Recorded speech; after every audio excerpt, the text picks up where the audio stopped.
काय माया में फसल बाड़ू एक दिन माया का बगिया उजरिए जाई अकौल करार भाई साहेब जी से कैलू एक दिन माया का बगिया छुटिए जाई। ये साहेब इस थाने के प्रांगण में आप जितने भी सम्मानित बंधु बैठे हैं सब जो लोग भी प्रभारी हो या यहाँ कार्यरत हो सभी लोगों को कोट कोट प्रणाम है। भगवान का दिया जीवन के मोड़ पे सबको सफलता प्रदान करें। कुछ लाइन ऐसा है साहब कबीर दास जी ने मनुष्य को जीवन में सही रास्ता प्रदान किया।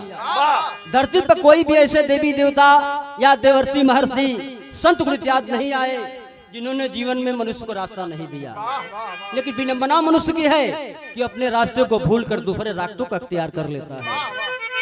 कहना बा कैसे आरे एक तबा हाय रतिया अनहारिया हो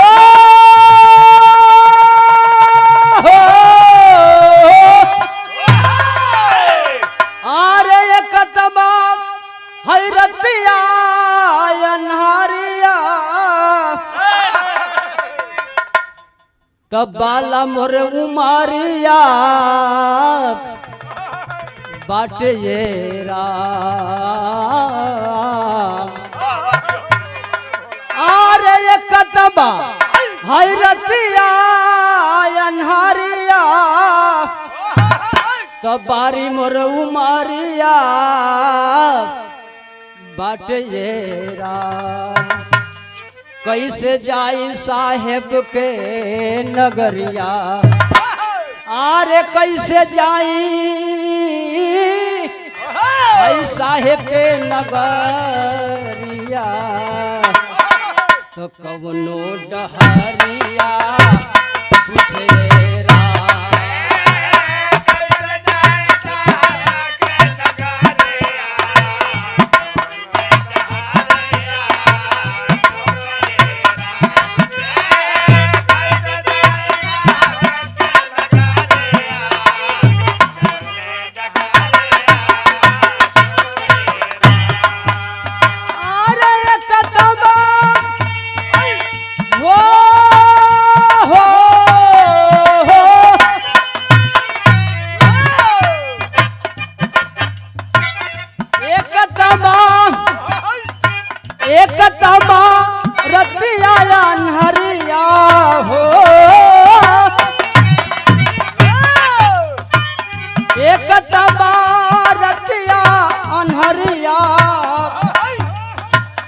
बारी मोर उमारिया बाटे ये राम कैसे जाई साहब जी के देशवा कैसे जाई साहब जी के देशवा कवनो डहरिया न पूछे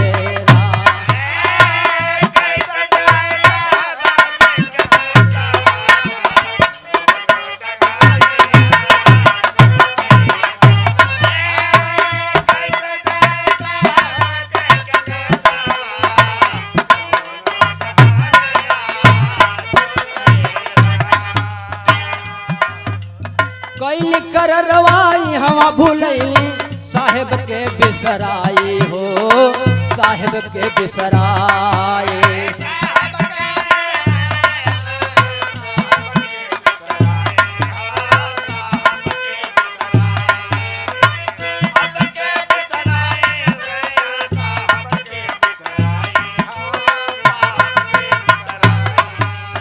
अपने जन्म के मोल न जनलो चुदरी दाग लगाए हो चुदरी दाग लगाए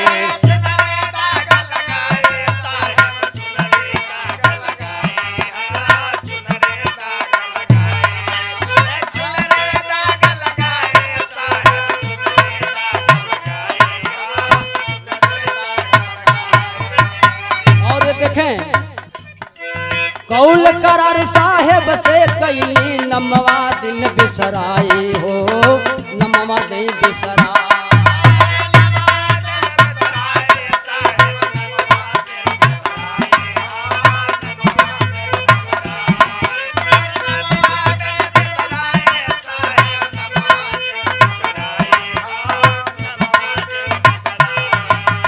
अपने जन्म के मोल न जनले चुदरी दाग लगाए हो, चुदरी दाग लगाए।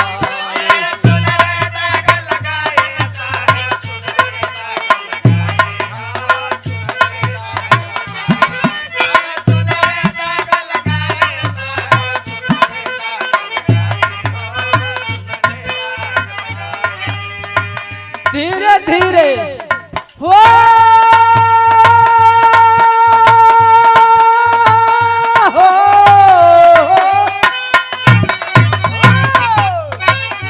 नैया है आरे जात बा भवरिया हो।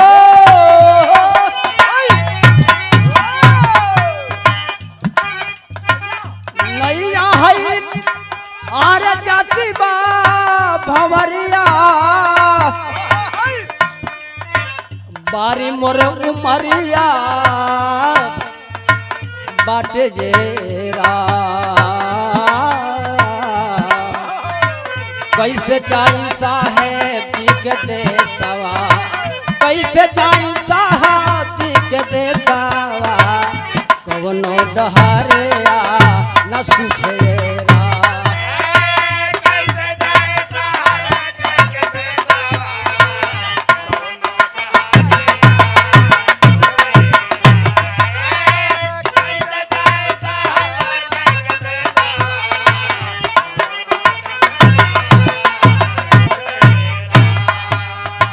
साहब कबीर एक बात बतलाते हैं कि जो हम जन्म पाए थे माँ के, अपनी माँ के द्वारा इस धरती पे, वह जन्म हमसे से कम नहीं था, लेकिन इस दुनिया में उतरते ही कौवे की बोल बोलना शुरू कर दिए। ये लिए कहना बाका हंसा जफी जन्म के पवनी कगवा कहे बोली हो, कगवा कहे बोली।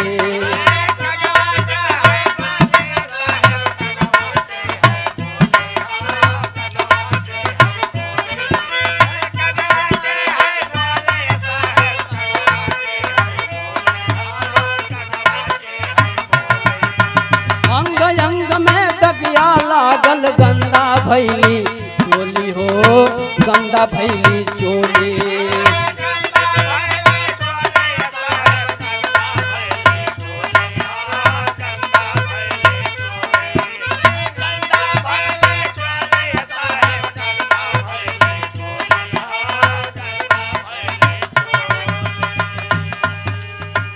कैसे जाई वो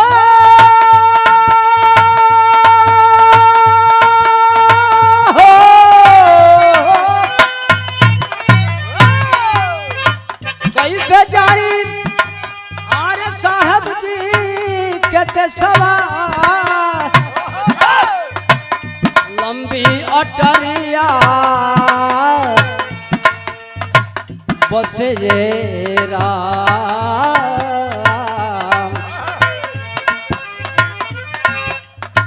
कैसे जाई साहब जी के सवा दूर हई अटरिया बसे जेरा। कैसे जाई साहेब जी के देशवा, कैसे जाई साहब जी के देशवा, कवनो डहरिया न सुझेरा।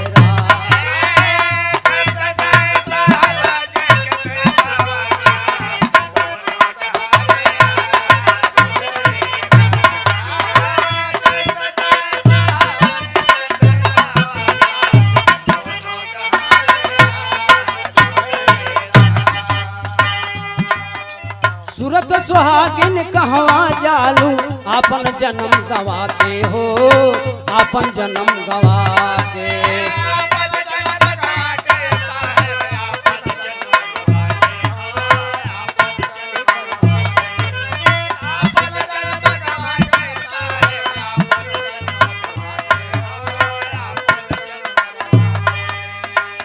उधर तू कहवा जालू अपन राह बिगारी के अपन राह बिगार।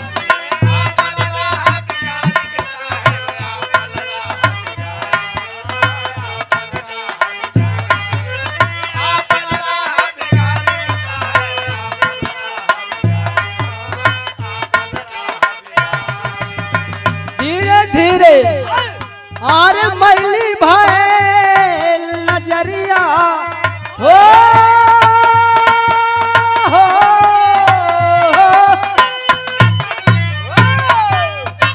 धीरे धीरे आरे मैली भाई नजरिया बारी मोर उमरिया बाटे जेरा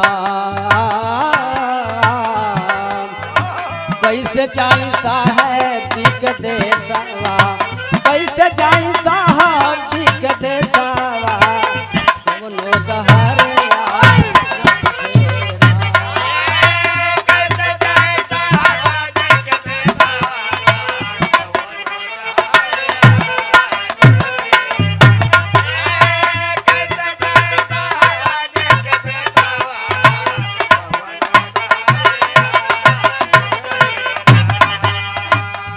भाव कहना है।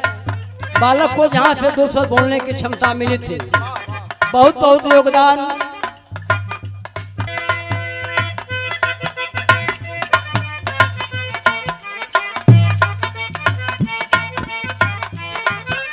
पतू छै पर गुरु चरण में आके शीश झुका लाओ, आके शीश झुका ला।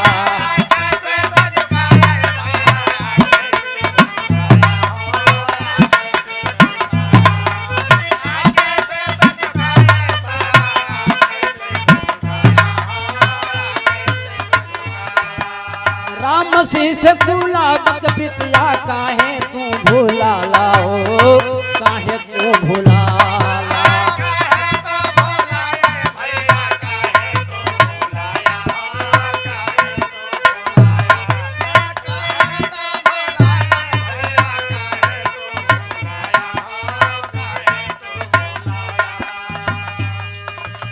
तो भारती तेज बहादुर एक दिन आरे हो जाई है सपनावा, तो कवनो नजरिया